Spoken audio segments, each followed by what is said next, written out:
pernah berhenti.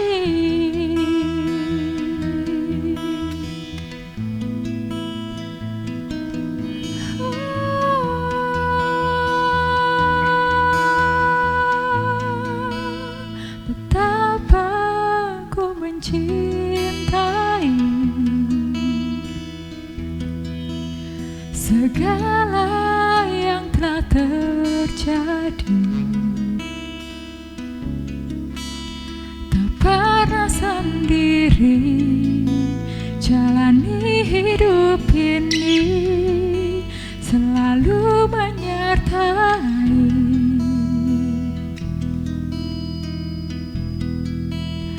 Betapa ku menyadari di dalam hidupku ini, kau selalu memberi rancangan terbaik oleh karena kasih.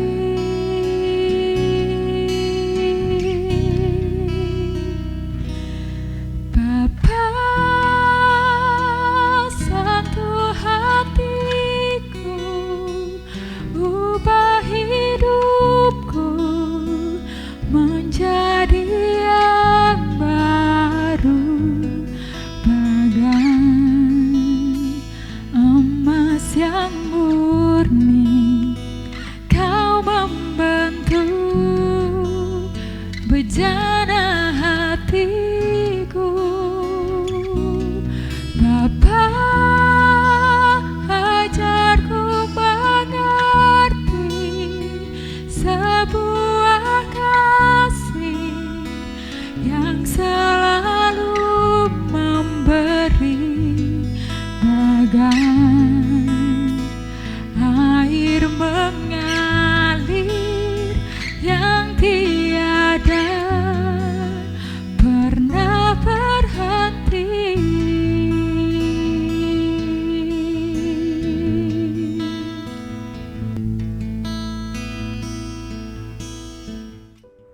Shalom saudara, berjumpa kembali di dalam Rehat, Renungan Hati Sehat, Gereja Baptis Indonesia Ngadinegara. Senang bisa menjumpai Anda, dan saat ini kita akan sama-sama merenungkan dan belajar kebenaran firman Tuhan. Sebelum kita belajar kebenaran firman Tuhan, mari kita akan berdoa. Bapa, kami mengucap syukur untuk kehidupan yang Engkau berikan. Kami percaya bahwa kehidupan kami ada di dalam genggaman tangan Tuhan, dan kami percaya bahwa setiap hal yang Tuhan izinkan terjadi, itu pun ada di dalam kendali Tuhan. Saat ini kami membuka hati kami, pikiran kami untuk kami belajar kebenaran firman Tuhan. Biarlah firman-Mu menuntun kami, menerangi kehidupan kami, dan menjadi pedoman di dalam kehidupan kami. Di dalam nama Tuhan Yesus kami sudah berdoa dan mengucap syukur. Amin. Saudara, pernahkah Anda berada dalam sebuah krisis?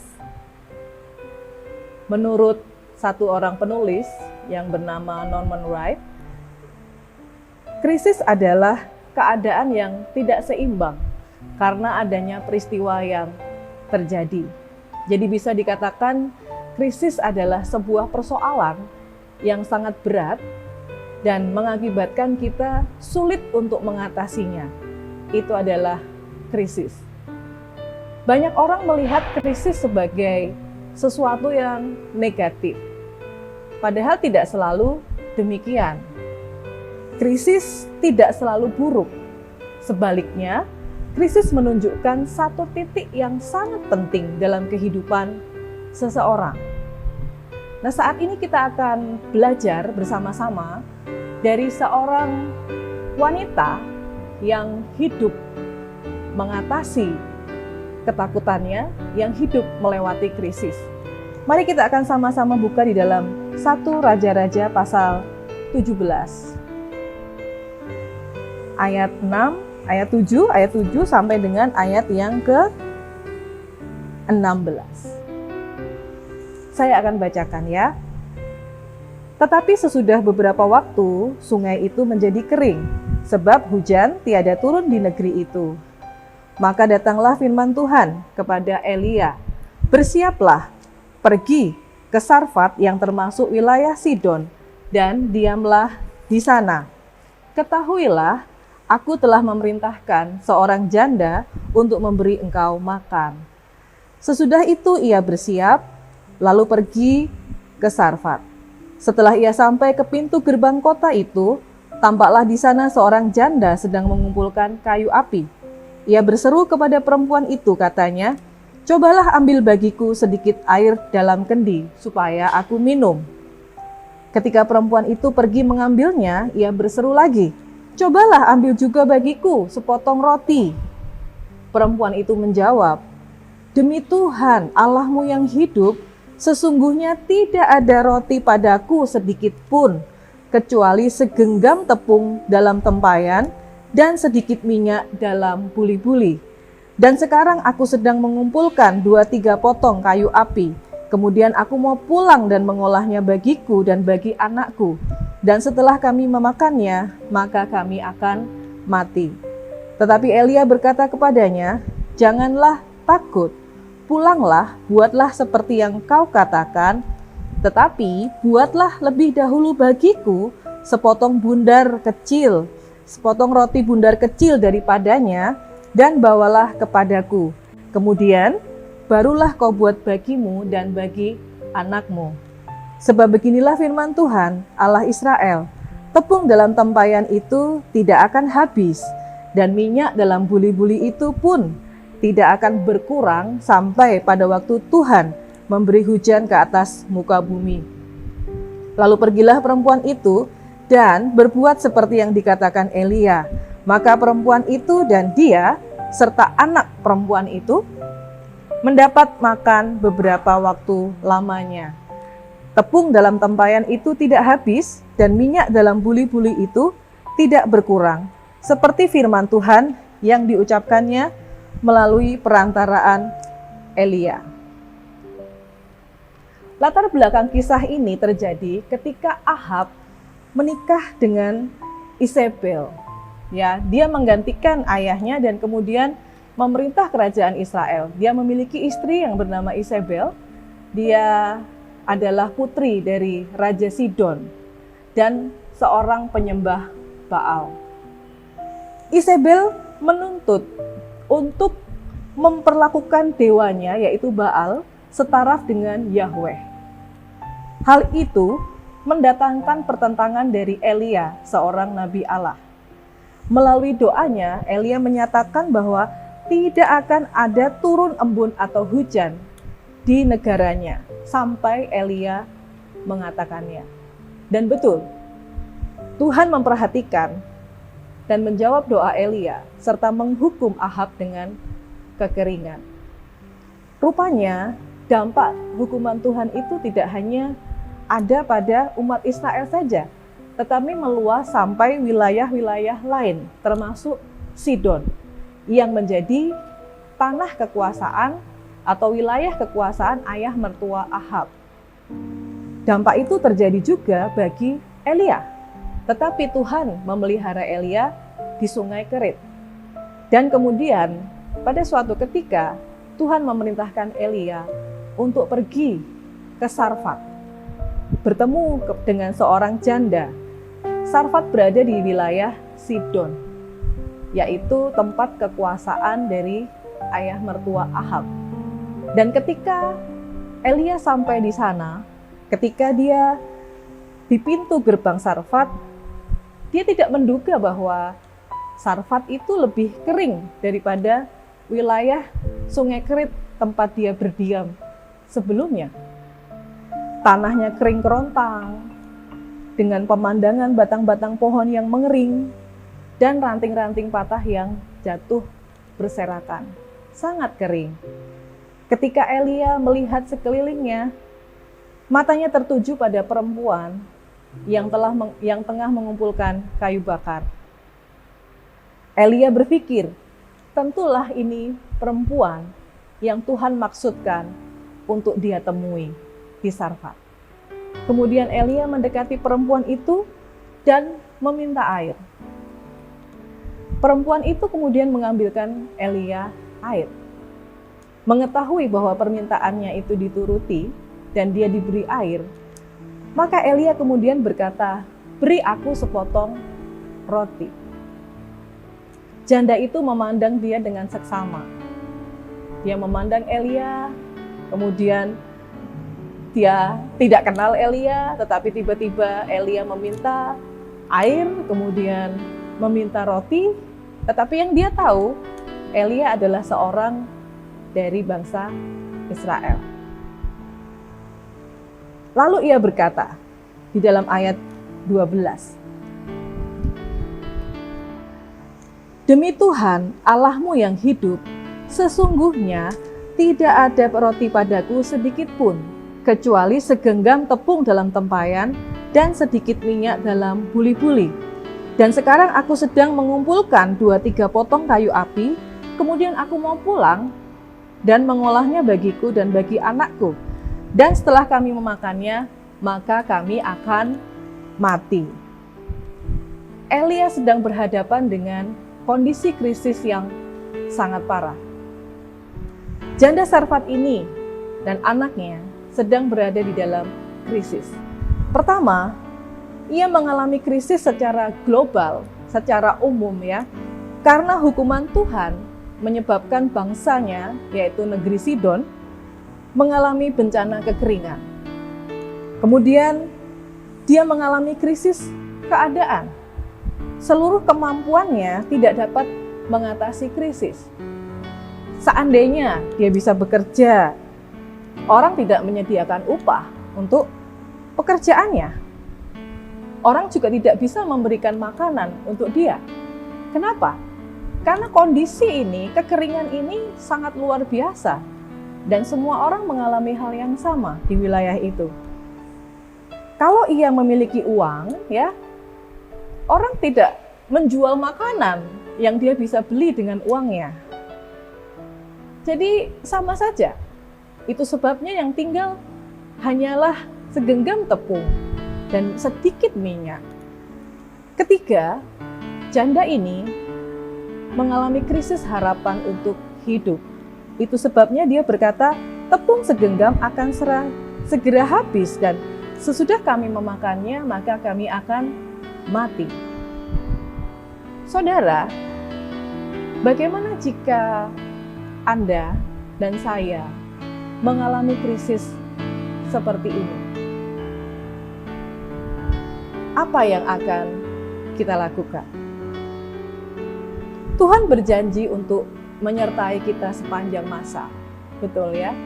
Dia berjanji akan setia dan akan menyertai. Walau demikian, Tuhan tidak pernah berjanji bahwa Dia akan meluputkan kita dari masalah, dari penderitaan, dari kesulitan kehidupan, tetapi Dia berjanji akan menopang dan menguatkan kita.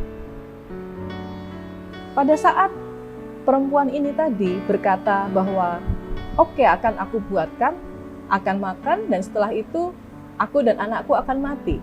Elia menanggapi kata-kata janda itu dengan berkata, "Janganlah takut, buatlah dahulu bagiku sepotong roti bundar kecil, baru bagimu dan anakmu." Demikian firman Tuhan. Tepung dalam tempayan itu tidak akan habis, dan minyak dalam buli-buli itu tidak akan habis sampai hujan turun. Sebenarnya jika itu kita gunakan pikiran kita, logika kita, jelas itu tidak masuk akal. Kenapa?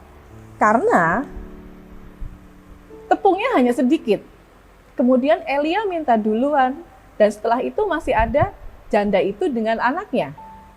Kemudian dia berkata, tidak akan habis minyak itu sampai hujan turun. Padahal Elia sendiri tidak tahu kapan Tuhan akan menurunkan hujan. Nah, kehebatan janda ini adalah dia mempercayai kata-kata Elia meskipun dia tidak mengenalnya. Kecenderungan kita ya, ibu bapak dan saudara, ketika kita ketemu dengan orang baru, kita belum kenal, bagaimana kita bisa sangat mempercayai? Tetapi janda ini, dia memilih untuk percaya.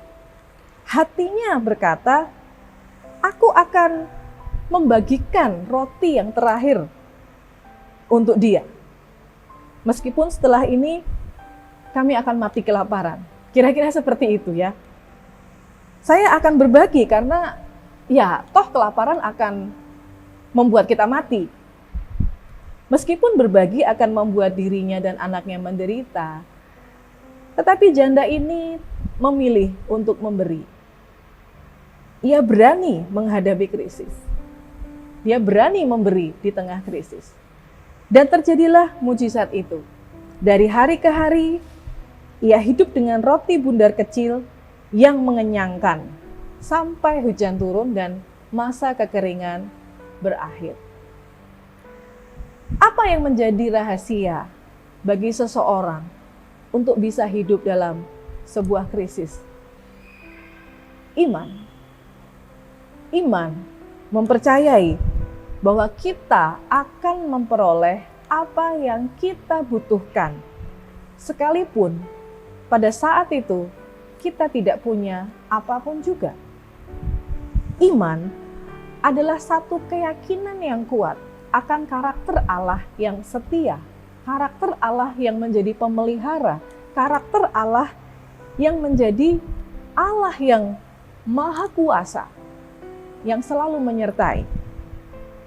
Iman bukan semata-mata sebuah tindakan saja, tetapi rangkaian tindakan, sikap hati yang tetap, dan ketaatan yang mutlak. Iman harus mempunyai satu jaminan ilahi. Nah, itulah yang dimiliki oleh janda Sarfat itu.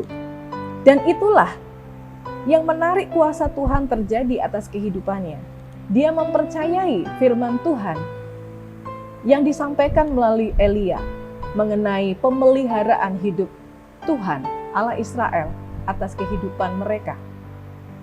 Pernahkah saudara membayangkan ya, segenggam tepung menghidupi 3 orang, tidak hanya 1 hari, tetapi sekian waktu lamanya. Ternyata iman itu dapat berkarya besar. Tidak masuk akal, tetapi itulah iman. Janda Sarfat ini memiliki harapan, dia akan menerima mujizat segenggam tepung hari demi hari. Memang lebih mudah rasanya ya saudara, berdoa, kemudian mendapat mujizat, sekarung tepung, kemudian buli yang penuh dengan minyak, sehingga tidak perlu khawatir karena sudah ada. Tetapi seringkali Tuhan tidak seperti itu. Tuhan memelihara, memberi dengan cara yang sesuai dengan kehendaknya. Nah, dapatkah kita menarik pelajaran dari janda Sarfat ini yang berani hidup di dalam krisis? Tuhan mengizinkan setiap krisis itu berlanjut, tetapi Tuhan tidak meninggalkan.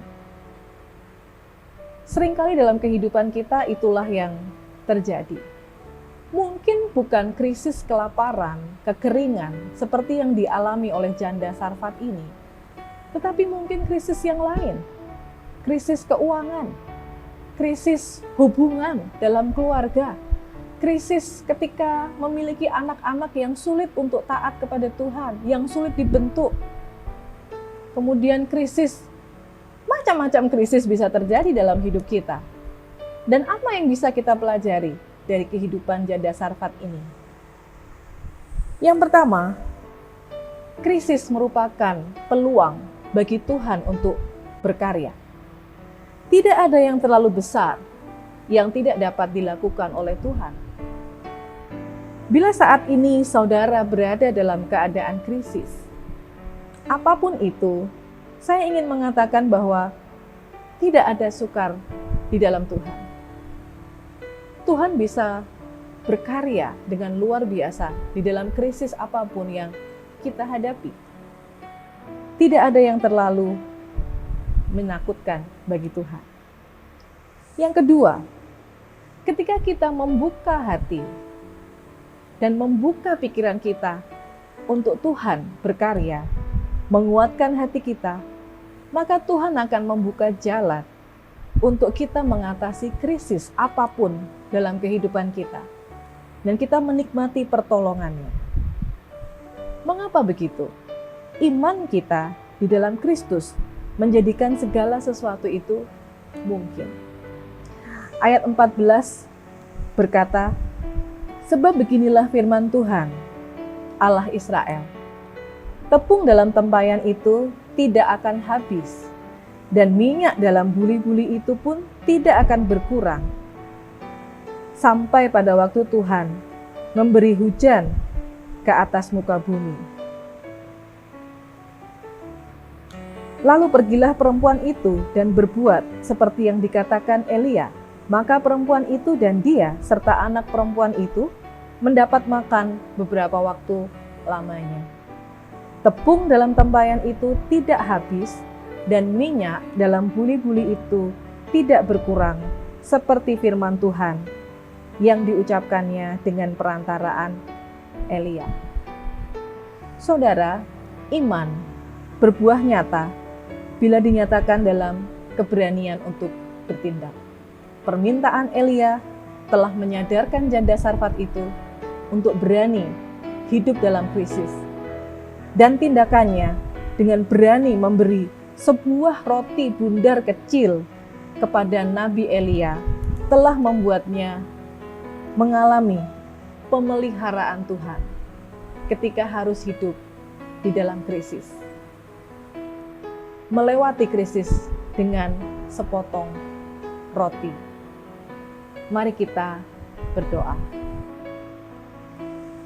Bapa, kami mengucap syukur karena kami bisa belajar dari kehidupan janda Sarfat yang dia memilih untuk membuka dirinya, memberi kepada Nabi Tuhan, dan dia memilih untuk mempercayai dan menerima pemeliharaan Tuhan di dalam kehidupannya.